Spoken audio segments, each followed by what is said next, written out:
You're fine. Okay, so the first three things that we want to look at going into every single game is going to be what is your role on the team, what is your team's win condition, and how do you want to play the lane phase. The first of those three questions that, of course, comes into play is or how do you want to play the lane phase. In this Mhm. lane specifically, I can already tell that this is a lane that you guys should lose. Another thing is about Rakan is he's not necessarily a lane dominant champion until he's level 6. Once you are level 6, though, you can pretty much stomp any lane that you're in, as long as Mhm. you play it correctly. But the fact that you guys are already in a losing lane and Rakan's weak until 6 is telling me right now that this is probably a lane that you guys are going to lose. Okay. Draven likes to play super aggressive, likes to try to cash in gold. Blitzcrank, of course, likes to play aggressive, likes to go for hooks. So this is a pretty good lane. On the other hand, Rakan, like I said, not super strong until 6. Ezreal is a champion likes to sit back, farm with his Q, try to get enough mana for tier, stack the tier, and then eventually come into the game and start playing a role about 2 items in. So we're going Okay. to definitely see if that's an issue in this game. Let me set up the fog of war. Yeah. So that's going to be your, or how you want to play the lane phase. Nice club tag, by the way. The other two questions, which is what is your role in the team and what is your team's win condition, we're going to answer those a little bit further down the road, just because those things can vary as the game progresses. Okay. Okay, so you guys are doing a little cheeky invade here. I don't think this is the best idea, just because A, you only have 3 people. B, you guys don't have a Right. lot of great CC level 1. If you take W, then I mean it's still an animation that's very easy to step out of. Right. Like as you can tell, even I was really confused at this point, wondering what the heck they were doing because I'd never seen this before. hmm I think they're going for a late invade is what they're trying to do, which sometimes works. I don't really recommend it, but you guys also don't have super good early game champions. E Right. and Rakan are not good. Ezreal is pretty good in level 1 skirmishes because he can spam his Q. Let's see how this goes for you though. Okay. So I already saw something that went wrong, and I'll comment on it in just a second. Okay. Let's let this play out first, and then we'll go back. All right, let's go back. So, even though there is a kind of a standard as far as what ability you're supposed to level up at level 1. For example, if you were to have started this game a standard way, I definitely would have leveled up Q first. But the problem is you never know what the game is going to throw at you. And in a situation like this, it would have been much better to have 2. So make sure that when you when you hop into a game, you don't just immediately level up an ability. Kind of just Okay. wait until you know for sure what ability you want to level up. I'm just going to make the assumption that by the time you're running in here, you had already leveled up Q. Right. Because obviously having W here probably would have been a lot more beneficial. Instead, all you're able to do is lend a little heal and a little bit of damage from your Q. Gotcha. This actually turns out really, really well. For some reason, they had a really late reaction, which benefited you. And strangely enough, Blitzcrank used his pull on the red buff for some reason. So they had no abilities to use on you guys. They weren't really prepared for this.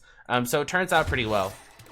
But again, definitely just try to wait until the last second possible to choose an ability to level up.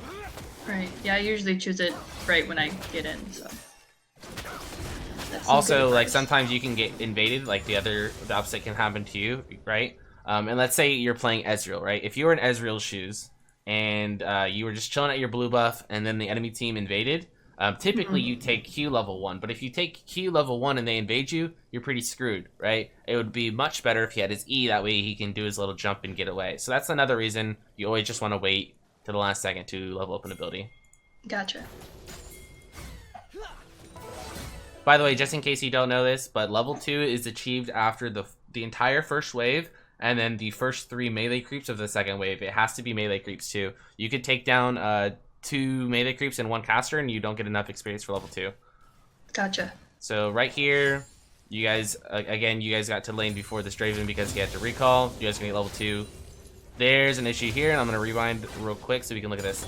So the level 2 is something that is super, super crucial. It's a big turning point in the lane if you're able to capitalize on it correctly. Yeah, I've heard you talk about it a lot in your recent I videos. talk about it so much because of how important it is. But essentially, at level 2, you and your ADC have 4 abilities. The enemy has 2 abilities. Right. You are essentially twice as strong as them um, if you're able to land all your abilities, and that's why you want to force fights at level 2 if possible. Here it is definitely possible. As you see, I just mentioned, it takes the whole first wave, then the next 3 minions, and they're pretty far from that as a whole. And then on top of that, they also were late to lane, so even that amount of minions is not going to be enough experience.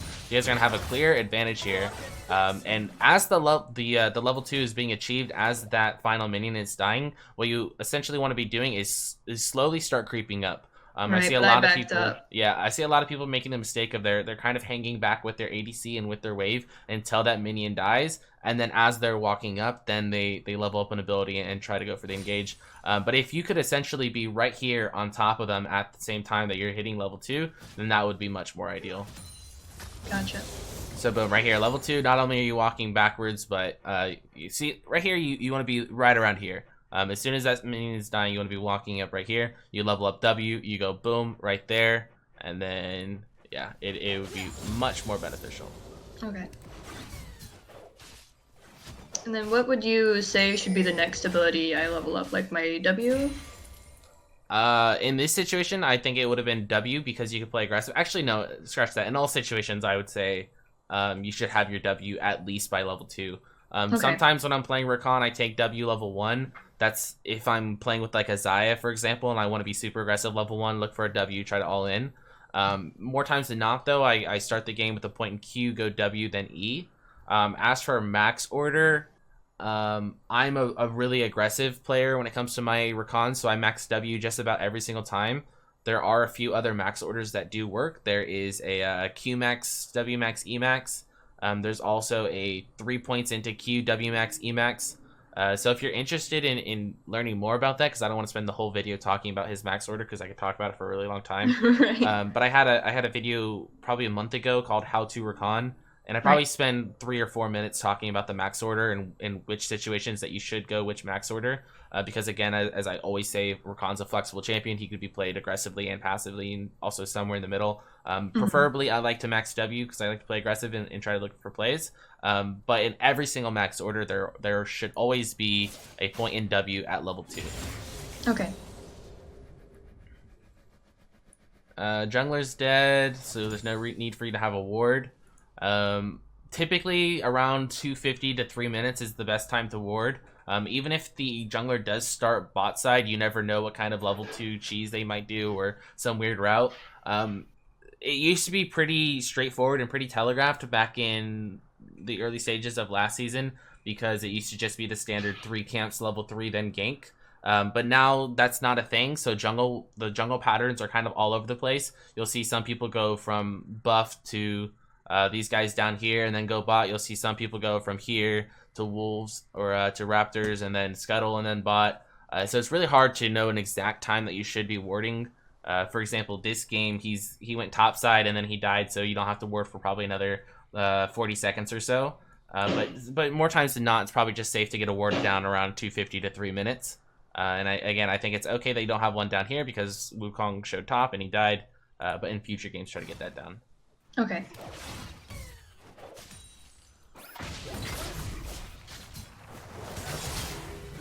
So I don't think we're going to see it this game because Ezreal, as you just saw, has that little mechanic where he can jump away from the Blitzcrank Q. But if he does happen to get caught out in this lane phase, what you would ideally want to do is go straight onto the Draven. I see a lot of people, whenever their ADC gets engaged on, what they do is they try to peel off the person that engaged. A better example is, let's say this was a Leona, not a Blitzcrank, right? Leona uses her EQ onto Ezreal. A really big mistake that I see people making, specifically support players, is let's say Leona engages on you and you were to W Leona. That would be your mistake. Instead, what you want to do is go onto the ADC and prevent them from following up. You can do the same amount of CC that a Leona could do to your Ezreal as you can do to Draven, and then after that you could just disengage and no damage will be done. But if you go onto the support, what is going to happen is the ADC is going to be able to freely walk up and then apply a bunch of damage and you have nothing to stop them. Again, I don't think you'll see any of those issues in this game because the Blitzcrank and Ezreal mechanic is pretty OP and pretty favored for Ezreal's behalf, or on Ezreal's behalf. But yeah, it is what you want to be doing in situations like that. Okay, that makes sense. Okay, I probably would have gone coin in this matchup because as I mentioned earlier, it's a losing matchup. And Spell Thieves, the thing about Spell Thieves is it's nice because it gives you the extra damage and allows you to all in more. But you should be pretty aware of this, and if you're not, then I'll try to make you aware. But you should be pretty aware that this lane matchup is favored on the enemy side. You won't be able to trade too often, and if you do trade, it's going to go in their favor. You will also won't be able to step aside the minion wave in order to use your Q very often without the threat of a Blitzcrank pulling you, as we see right here. So overall, even though you're going to have that extra damage for all-ins, you're not going to be generating much gold. And it's for that reason that coin is going to be better, just because you're able to generate gold, even just by sitting back by your minion wave and hanging out with Ezreal as he farms. So that's why I would have gone coin in this game. What would you say is a reliable source for matchups? What do you like mean? seeing what's good and what's bad against the champion you're playing? Like a guide to counterpicking? Yeah, I suppose. Let me... Okay, I'm gonna try to repeat this without messing it up, because I always mess this up whenever I say this. It's, okay. Utility is good into hard engage. Hard engage is good into sustain. Sustain is good into AP. And AP is good into utility. So it goes full circle, like that. Okay. And I actually said that correctly, so I'm kind of proud of myself. Good job. So an example is utility is something like Taric. Taric is good into hard engage. Hard engage is an example of Blitzcrank. Blitzcrank is good into sustain. For example, Soraka. Soraka is good into AP champions like Brand because she can out-sustain their poke. And then Brand and other AP champions are going to be good into utility because they can win both the all-ins and they can out-poke them because utility typically doesn't have sustain. Oh, okay. See how that works? Yeah. I don't know if that was your question, but I hope I answered it. You're good. Okay, so we know that they don't have that warded because they never at any point in time walked over in that direction. So this should be a good time to gank. You get pulled, which is also good. You still have your W up. Okay. Let this play out, and then we'll go back and say what should happen. Okay, so you guys get the kill, which is good. Let's try to figure out what we could have done differently. Okay. So a good thing to keep in mind whenever you're playing Rakan is you always want to have at least one of your dashes up from your E up after you W in or after you engage. So for example, let's say you're a little bit further back. What you could have done is E to Ezreal, W in, then E back out, right? That's a perfect situation or perfect example of what you want to happen. Something you don't want to ever do is E twice, then W in, because then you're screwed. You're too squishy. You get one shot, you die. So that is something to keep in mind. Right here, you get hooked. And the reason that I wanted to bring that up is because you still have both of your E's available. So it is perfectly fine for you right here to just W on top of yourself and hit that Blitzcrank and then jump out. And I think that this right here might be a little bit of you just not knowing your capability. Maybe you weren't comfortable staying in there because you thought you were going to die. But I'm pretty sure you could have just popped a W there on top of Blitzcrank, then dashed back out. Instead, you miss risking it here because, you have to kind of figure out which direction he's going to go instead of earlier when you were right on top of him. So yeah, that's the only thing I would have changed there. He made it a little bit easier for you because typically you have to kind of time the time that you're going to go in and use your W at the same time that your jungler's coming in, but Blitzcrank pulled you right into him. It should have been a little bit easier just because you could have W'd there. But again, just always keep that in mind. As long as you have your E up, feel comfortable to use your W to engage. If you don't have your E up or your W up, for example, or excuse me, scratch that. If you don't have your E up, then of course you would just want to get out and rather than trying to W. Okay. Okay, so you just got to kill. What I would like to see you doing here is autoing this wave to push it in. So anytime you are wanting to recall, you should always make it your priority to push in the wave to the tower. That way the minions will die to the tower and the enemy ADC won't be able to get experience and he won't be able to get gold. If you leave the wave right here as it is, then these minions won't die nearly as fast. The ADC will return to lane and then get all the gold, or not all of it, but a majority of the gold and the experience from here. So that's why after a kill, every single time, even if your teammates are not on the same page with you, try to get on the same, or try to get them to be on the same page as you, and try to push in this wave. It looks like Yi and Ezreal are kind of on the same page. Okay, Yi's not because he's backing, and then you're not. So Ezreal has the right idea here to push this in. You want to be doing the same. Of course, you're not going to be last hitting it, because that's still that's gold that goes to your ADC. But what you want to be doing is auto attacking the wave, getting it to about 30% HP each minion that you can. Allow your ADC to then finish it off. It's okay to auto attack it. It's okay to use your abilities. Just get it prepared. Get the CS prepared for your ADC, and then push it in. Instead, because you and Yi didn't go back, this wave is going to take a lot longer to go in, to the point where now there's another wave coming in. Okay, so this right here is really, really bad. Because it's a lower ranked game, or maybe it's a normal game, I'm not sure which game we decided to look at. But because we're not going to be looking at super insanely skilled players, I don't think this will happen. But if you look at the wave right here, this is 6 minions on their side, a full minion, or a full wave of 6 back here, and then 7, 8, 9, 10, another one about to die, so 11 minions. This is 11 minions to 6, which means, of course, it's going to push this direction. If they thin this out, then they can get a freeze right here. And even though you guys just got a kill and you guys are now stronger than them, you won't have the opportunity to play aggressive because the minion wave is going to be right here. If you do play aggressive and, you know, maybe you can get some kind of trade going, they're right next to their tower so they can leave. You have the threat of getting hooked under tower. If you're pushed all the way up here because it's frozen, then you are easier to gank. So there's a lot of things that go wrong if you can't, or if the enemy freezes the wave on you, which again just goes back to how you and Yi and Ezreal all should have probably pushed in this wave. Okay. Yeah, I feel I'm hesitant when attacking minions because I've had ADCs yell at me before, even if I don't take the money from it. Yeah, I mean, that definitely happens. I had that happen yesterday, actually.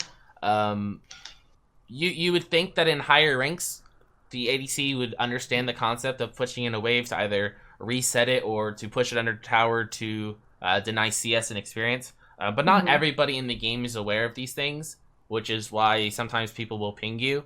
But you just have to be aware of the mechanics of the game and to play and do what you know is best. For example, this right here is a strategy that you see all the time in pro games, in solo queue, in high ranks and lower ranks. It's just a worldwide strategy that you do. You push the wave in. It's almost common sense at this point.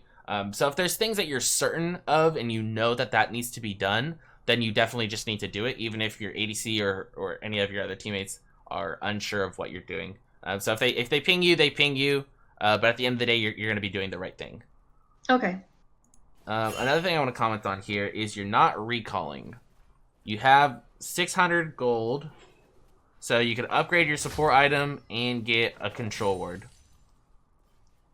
So you always have to keep this in mind. You guys got a kill, right? You got first. I don't know if it was first blood, actually. You guys did get a kill, though. Until you go back to base and cash that gold in, until you use that gold to buy more items, you are not actually stronger than the enemy. And I see that problem a lot, is people get gold, they get kills, they get gold, and they don't go cash it in. They think that they're stronger than them because they just killed the enemy. But if you think about it, Blitzcrank now wasn't able to afford anything, but Draven was able to afford boots, so he's a little bit more powerful, not damage-wise, but at least mobility-wise. On the other hand, you are still at the exact same amount of items that you were at the very start of the game, so you have not increased in strength at all. So make sure that whenever you're getting kills, especially if your ADC goes back to lane 2, you're not going to be able to accomplish anything in a situation like this. So this is why you probably should have went back to base. Okay. I feel I'm just usually a little hesitant if my ADC goes back and then both of their players are still in lane, because like I'm afraid that they're just going to get to our tower before we get back. But obviously I was wrong this time, so. It definitely depends on the minion wave.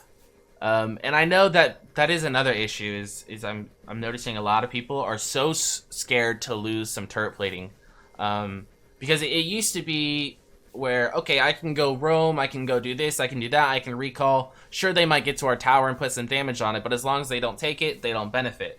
And it is a little bit different now because all they have to do is take a fifth of the tower and they benefit And they from get it. money. But at the end of the day, you still have to do what's right and don't worry too much about plating. Gotcha. Also, you got to pay attention to the minion wave, as we pointed out earlier. It was 11 minions to 6. It was pushing towards them, so you have to assume that it's going to take them a while to clear that minion wave and then get their minion wave to your tower. Okay.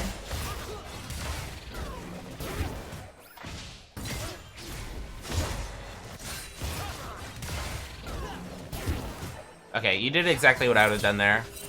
You did exactly what I said to do earlier, which was use your W before you E out. So that was good.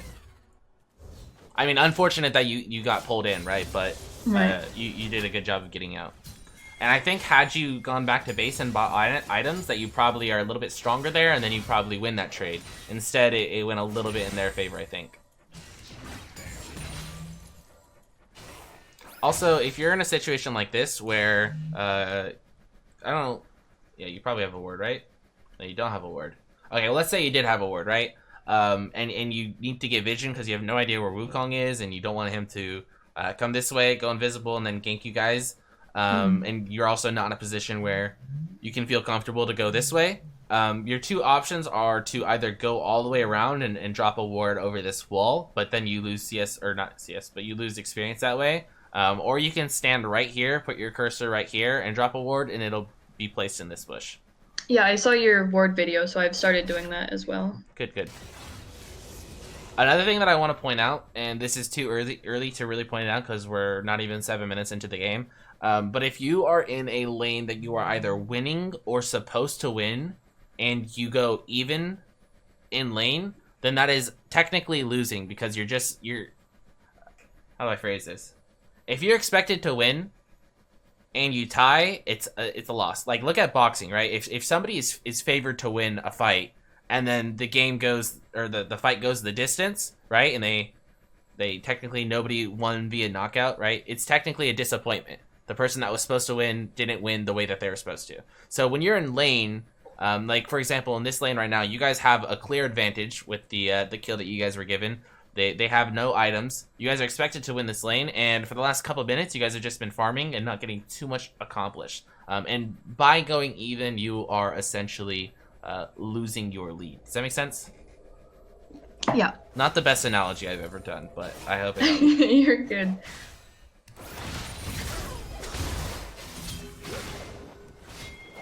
So I've noticed a couple times now that you're getting hooked at very strange times. For example, here you're kind of peeking out without a reason. I can understand if you like peek out from the side of a wave if you're trying to engage, or if you're trying to hit him with a Q for a heal and a proc of your spell thieves. But I think the last 2 or 3 hooks that I've seen now, you've kind of just been like in a weird position. Right now, there's only 1 more minion left of your previous wave. This is going to push in. So you kind of could just hang back. And now you're a lot lower HP for this potential gank coming in. Right. So just... I'm not sure about the last few times, but I typically try to stand at least a little bit in front of my ADC, especially with Blitzcrank, so he doesn't get hooked, because I know I'm probably a bit more tanky than he is. My ADC, rather. Okay, so... That's what I think. I like the logic, because you're a support, right? And you want to protect your ADC at all costs, and I respect that. At the end of the day, though... well, the first thing that comes into play is the fact that it's an Ezreal, so he can't get hooked if he uses his E properly because of that mechanic that we talked about earlier. Right. So that's one thing. The other thing is I talked about this in my things ADCs do that supports hate, and it's like we hate it when the ADCs blame us for not taking skill shots. It's not your responsibility to make sure that Ezreal does not get hit by any skill shots whatsoever. It's just impossible, right? It doesn't make sense if you walk in front of every hook that Blitzcrank throws. So I think it's a good idea to be up with your ADC, maybe even with them, but you don't necessarily need to stand in front of them to prevent them from getting hit by skill shots. If they're really low HP, and if they get hit by one more skill shot, they die. In a situation like that, you definitely want to walk up in front and tank that for them. Okay. But if it's just a 2v2 lane, both sides are fairly healthy, you just got to lane, then you don't want to be walking in front and taking a blitzcrank hook. Give them that responsibility of dodging skill shots, because you know everybody's got to be able to dodge skill shots. There you go. Okay, so what would I do here? Let's look mid. So mid is pushing towards your mid laner, right? Does he have flash? He doesn't have flash. It'll be up soon. I don't know if any of your teammates pinged it, but he doesn't have flash. You have 300 gold. So at this point, you could ask yourself what you want to do. Whether that be you recall with your Ezreal, you go get boots because that's all you can afford, or maybe a cloth armor, and then you come back to lane. What I probably would have done is roamed mid here and tried to get something accomplished that way, because I don't have much gold, and then I would just return bot. Instead, we're doing this again. Right. And I understand your intentions here are so that you can kind of protect the wave and make sure it doesn't push into your tower.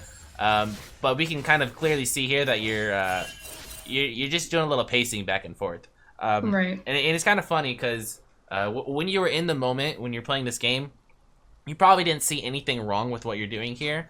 And correct me if I'm wrong, but just going back and watching this game right now, you could probably see how you're not really accomplishing anything by walking back and forth here. And there's always something that can be done, whether that be getting vision or roaming, or coordinating with your jungler to go invade their jungle, or try to get dragon or something like that. There's always something that can be done as support. And somebody asked me the other day, like, oh, how do I prevent myself from getting distracted when I'm playing support? Every time I die or I'm walking back to lane, I always check my phone, and I'm just like, I don't understand how you can get distracted, because there's always something to do, like always something that you can be doing. So try to just frequently ask yourself throughout the game, and just ask yourself a question like, what am I accomplishing right now? And more times than not, or not more times than not, but from time to time you might realize, wow, I'm not really doing much right now, am I? And then if you come to that conclusion, then you can kind of change up what you're doing and figure out what you need to be doing differently. You stayed in lane here, and as I mentioned, two options earlier: either go back to base and get boots, or roam mid. Even if you didn't feel comfortable roaming mid here, or if you didn't want to roam mid, or you didn't think about roaming mid here, even going back to base and getting boots, that's something. It's a little productive. It's not super productive. You're wasting a lot of time going back to base just to get a 300 gold item, but it's something. Instead, you kind of spend a lot of time here. But definitely something that we can work on, and it's also a really easy fix moving forward. A little advantage right now.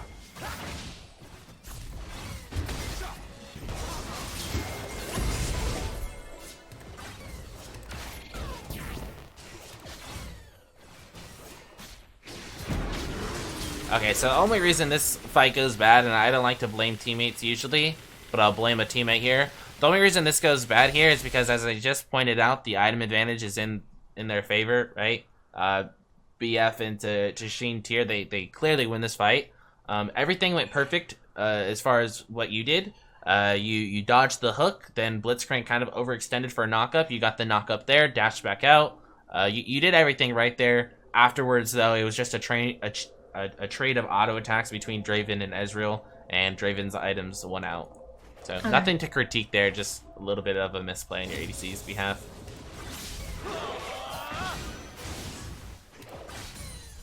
You do have ult though, and ignite. I think this comes with the more and more you learn, or the more and more you play a champion, the more you'll understand what your limits are, what you can do and what you can't do.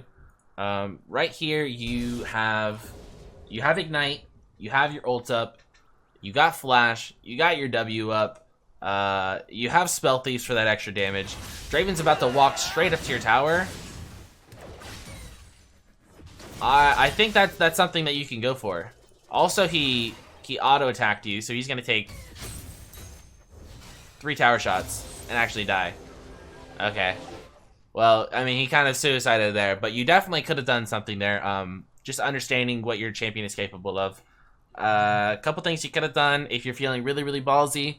You could have R flashed on top of him, gave a little second delay or half a second delay, and then W'd for the longest CC chain. You could have also just RW'd and hoped that he didn't have the reaction time to use his E and stop your W animation. You could have flash RW. There's a lot of things that you could have done, but between your damage and your ignite and everything, I think you get him super low if Ezreal follows up with an auto attack or two or a Q into auto. You definitely get that kill. Also, the fact that he was under your tower means that he can't fight back without taking auto attacks, and as we just saw, when he does try to fight back or fight whatsoever under the tower, he dies in 3 tower shots. So that just has to go with playing your champion more and feeling more comfortable on your champion. So this right here is probably one of the least favorite parts of support that I have with the role. There's some times where it really feels like there can't be anything done on the map.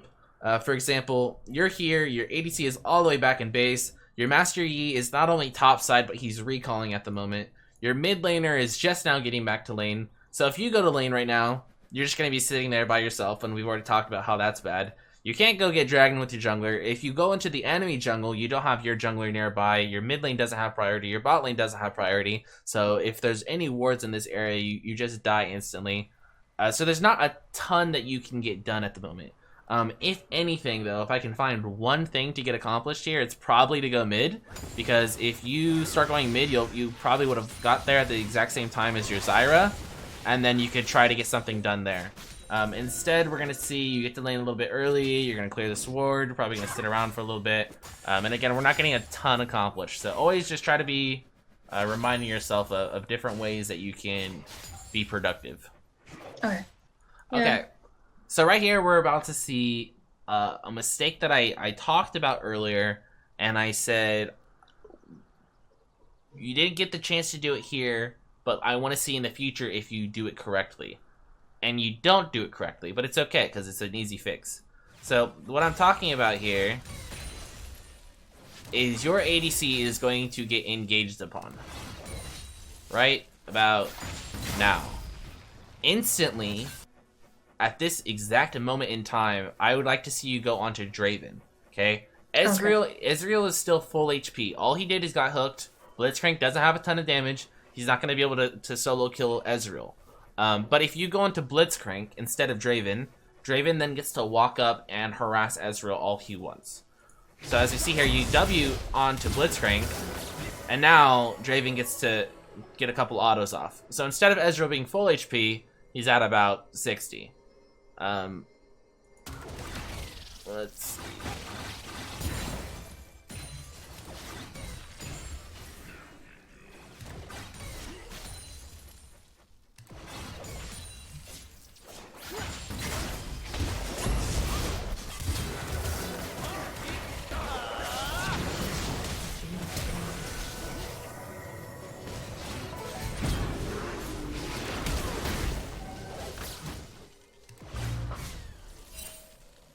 Okay, so it looks like luckily nobody dies here. But you see already how close this was. Had you gone on to Draven, I think this probably goes in your favor. If anything, they probably would have just backed up rather than keep going there. And then nobody gets hurt. But this is really, really close. And everybody kind of had to blow everything in order to have a chance there, or have a shot there. So, in the future, you go on the ADC. Gotcha.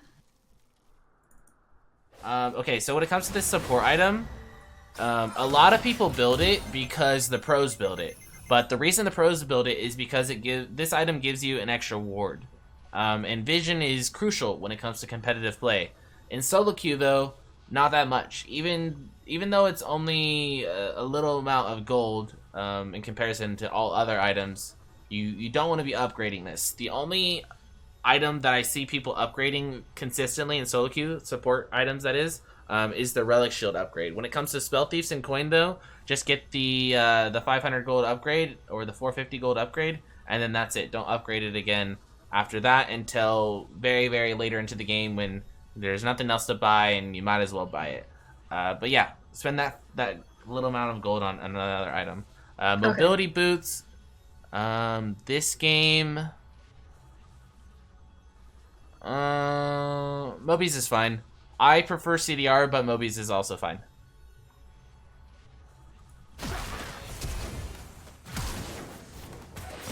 Nice. Also, something to keep in mind, whenever you use your E to an ally, it will put them behind them. So, for example, if you were to use your E right here on Master Yi, you would end up on this side of him. To Ezreal, you would end up on this side of him. So keep that in mind when you're dashing to an ally, that you will end up on the other side of them. See how he was here, now you're over here? Right. Okay, so W's on cooldown. Problem that I have here is you guys know that they're in the jungle, so you know that they're coming down. Okay, you don't have W and you don't have E. Okay, smart flash.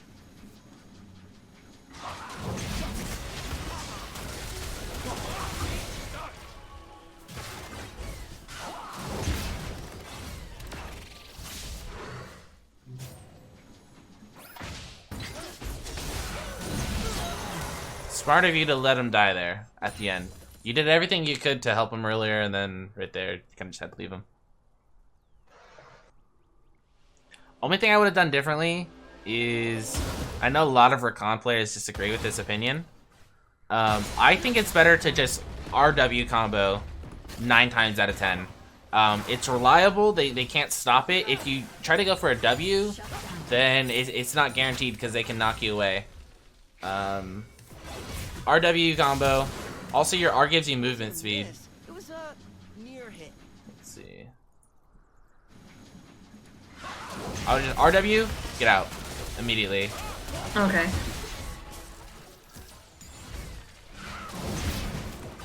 You if that was the case, then at that point you would already have the movement speed from your R while they were still knocked up, and then you could start running away. Instead, you knock them up, then you get the movement speed. And the charm doesn't last a super long time, so they're able to just kind of start following you afterwards. Okay. The charm guarantees the W. So even though it's nice to have a super long CC chain at times, other times it's better to just use the charm to guarantee the W. Okay. Okay, so I said I would talk about these later, and it's later. So those things are, what is your role in the team? What is your team's win condition?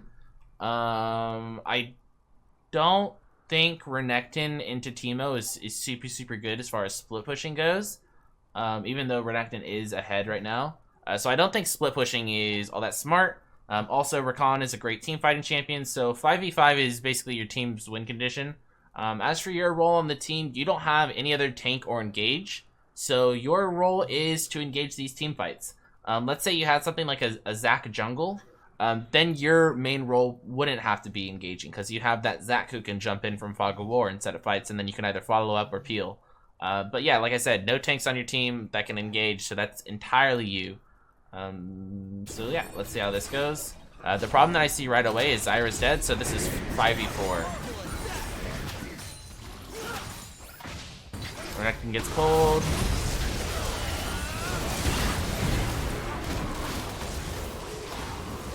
Okay. I kind of just waste my R. Yeah, there's some work to be done here.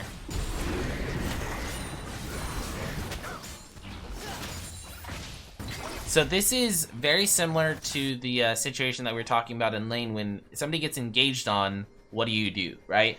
So earlier when Blitzcrank hooks your Ezreal, you often went to either W the enemy Blitzcrank or you went to dash to your Ezreal. Instead of counter-engaging. Here you do the same thing. Renekton gets hooked, and instead of counter-engaging, you dash to the Renekton, you put yourself in the middle of the fight, and then it goes pretty bad. Instead, actually, honestly, instead what I probably would have done is just let Renekton die. First of all, this is already a 4v5. He gets hooked, that's going to make this a 3v5. So I probably would have just let him die. If you did want to counter-engage, though, there's the opportunity right here for an RW combo on Draven, and then you can jump back out with your E. I think your pathing right now is also not super great. You ran straight bot to get this wave, which CS and experience is nice for most roles, but as a support, there's other things for you to be doing. And I think your time spent bot lane isn't accomplishing much at this point. Okay. Also, you guys got 2 picks, 3 picks, right? That would have been a really good time to Baron. And I think your team probably could have still done Baron with 4 people, but had you been there, they're a lot more likely to do it. Yeah, again, your bot lane right now, which is why you had to use ulti. Okay, so you have all abilities up. Let's see what happens here. It's 5v5. I don't think this is a good Baron call. You don't have flash.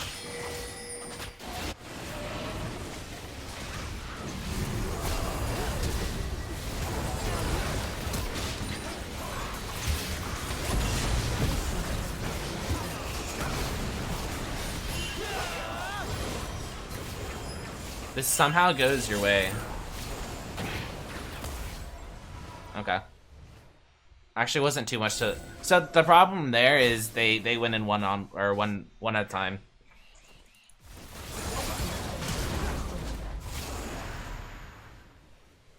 Another thing that I want to say though is, you know, a pick is a pick. So don't always feel like you can't use your ultimate unless it's on a carry. If you feel like a champion is easy to pick off, don't feel afraid to use it on them. For example, Blitzcrank kind of just walked up there. Wukong kind of just walked up there, and tried to force something. It's okay to use an RW combo in a situation like that. It just guarantees the pick, basically. Okay. I think that was the problem there. Is you were just like, okay, that's Wukong, not worth my ulti. That's Blitzcrank, not worth my ulti. Alright, I try not to use it unless it's like a group of them. Also, I think going on to Teemo here is probably a free pick as well. So this is probably a really good time to do an RW combo. Right here. Yeah. Boom. RW. Boom. Right. So like I said, this is your win condition. This is where Rakan shines, is team fighting. So I'm a little upset because we haven't seen too much team fighting yet. Partially because you were mispositioning on the map and bot side for a lot of the team fighting, but also just because there's been a lot of like picks here and there rather than major team fights. Oh, doesn't look like there's gonna be a team fight again. Okay, never mind. I spoke too soon. That is Rakan's biggest asset to his team though. Is 5v5 groups making big combo plays. That's your goal as Rakan. Flash RWs all day. Okay.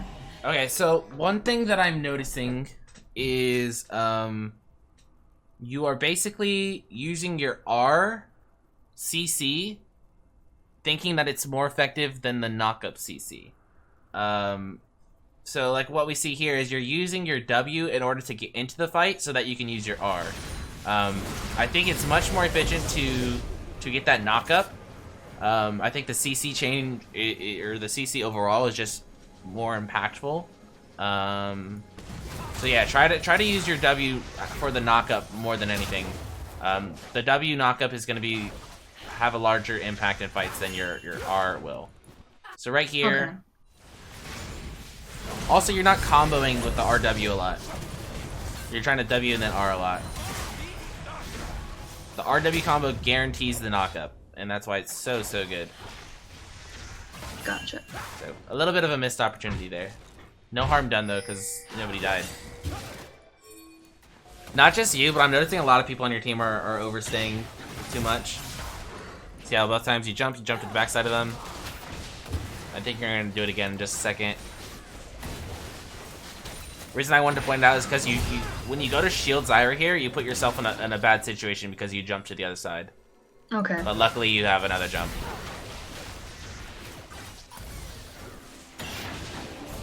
Yeah, you guys are just overstaying here. I've seen that a lot. And it's not just a mistake you're making, it's everybody. I wonder if that's why you guys lose, because you overstay.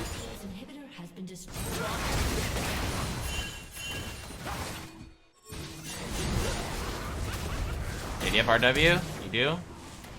This is 4v5, but you guys don't have Renekton. Now it's a 3v5. He goes in.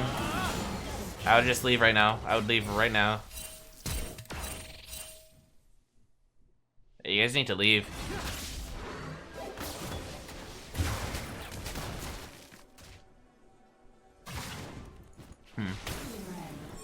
Yeah, just a bad fight there.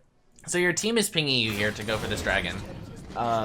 It is 33 minutes into the game. If you die, it's really bad. It's probably an inhib, right? So you have to ask yourself, what's more valuable? We have a 1% chance of stealing this dragon with a Rakan Q or an Ezreal Q. And if we get that, cool, but then there's a 99% chance that we don't get the dragon steal, and if we contest the dragon steal, they get an inhib, right? And then we lose the game. So that's why I don't think going for this dragon whatsoever is a good idea. It's 3v5 overall, and Zyra just died. It's 2v5. So your team's pinging it. I think immediately you just keep running the other way. You kind of hesitate and walk back in, and I'm really glad that they take the dragon, and you guys don't contest it. But that would have been a little bad had you guys gone in here. You just have to finish Baron, and then you guys have to recall. Oh, you guys didn't get Baron? Oh, that's why you lose. You guys need to finish Baron, and then get the Baron recall, and then recall. Oh, that's really unfortunate. Right. Okay, that makes sense why you guys lose in. Let's take another look at your OP.GG real quick, and we'll also do a little recap. Okay. I think Bone Plating is slightly better than Second Wind at the moment. Second Wind is really good. Okay, so the way that these three options work is Conditioning is the best rune here for late game. Second Wind is the best rune here for early game. And Bone Plating is the best rune consistently throughout the game. So if you're playing like when I play Zac, I take Conditioning, right? I just want to get to late game, and I would be super, super tanky, and I want to make plays. If you want to play Leona and you want to play super aggressive in the lane phase, then you can take something like Second Wind and do and heal up a little bit more consistently. And then if you want to take Bone Plating, it's going to be pretty decent throughout the entire game. Okay. As for also this, I would take Font of Life over Demolish, especially when you're in losing matchups. You're not going to be able to proc Demolish all that often. And in this game, you hardly ever were able to push up to the enemy's tower, so you probably didn't get to use Demolish that much. Font of Life probably would have been better. Secondary, I like to take the Sorcery page with Celerity and Inspiration. It'll be the top right rune, and then the middle rune. Yeah, that's that. Secondary page, I like to go from right to left across, so I go CDR, Armor, Health. Yeah, so small few changes there. Okay. Just to do a recap now, because we're just going a little bit over, but it's okay. Some of the things that I saw, and you can add in here if I'm forgetting some things. The level 2 power spike, you need to be aware of when it's happening, and be aware of your capability and how to take advantage of it. Start walking forward and be in a good position to capitalize on it. Also make sure that you're not peeking out from the minion wave for no reason. Peek out with the intent of doing something, or don't peek out at all, especially against a champion like Blitzcrank who can hook you and punish you for that. A major thing is whenever somebody gets engaged on, especially in the lane phase, when it's an ADC, you're going to be focusing your attention on the enemy carry. Don't focus on the support. That allows the enemy carry to follow up and do damage that way, and you're going to be losing the trades that way. Definitely don't be afraid to use your RW combo more often. Looks like a lot of the time you were using W and then using R. Make sure that you use that RW combo. Especially when it comes to just finding picks, no matter who it is, even if it's a support or a top or a jungler, you don't always have to wait for it to be a group of a mid laner and an ADC. You could definitely just use that combo to guarantee yourself picks. A pick is a pick, and with one kill, you can definitely get a lot. So don't be afraid to do that. Also, what else is there? We talked about runes and how you need to be taking Guardian Font of Life, Bone Plating, Revitalize, and the Resolve Tree secondary, Sorcery with Celerity, and Nimbus Cloak, and then the additional runes, CDR, Armor, Health in that order. What else did we talk about? We talked about the build just slightly, making sure that you're not building up that AP item all the way. Moby Boots works, CDR works. Zeke's rush into Redemption is most common. After that, you want to go typically lock it. I have videos talking about that more, but that is going to be your standard build. Anything else that I'm missing? What else did we talk about? what else did we talk about? Oh, also, another major thing, and probably the last thing that I'll mention, is you need to be consistently asking yourself the question, what am I accomplishing right now? And if you realize that you're not accomplishing anything, then do something that is a little bit more productive. We saw at times you were not recalling at the right times, just hanging in lane and pacing back and forth. We saw a couple times there was major objectives open on the top side of the map, and you were bot side, just taking waves and stuff like that. So definitely make sure that you are asking yourself that question. But overall, I think that about wraps things up. I would say that there's a lot of small flaws in your play, which is good. There wasn't any super big issues, but just a lot of little mistakes that are very easy fixes. And overall, I hope I was able to help out today in the coaching session. Okay, yeah, that was very helpful. Thank you so much.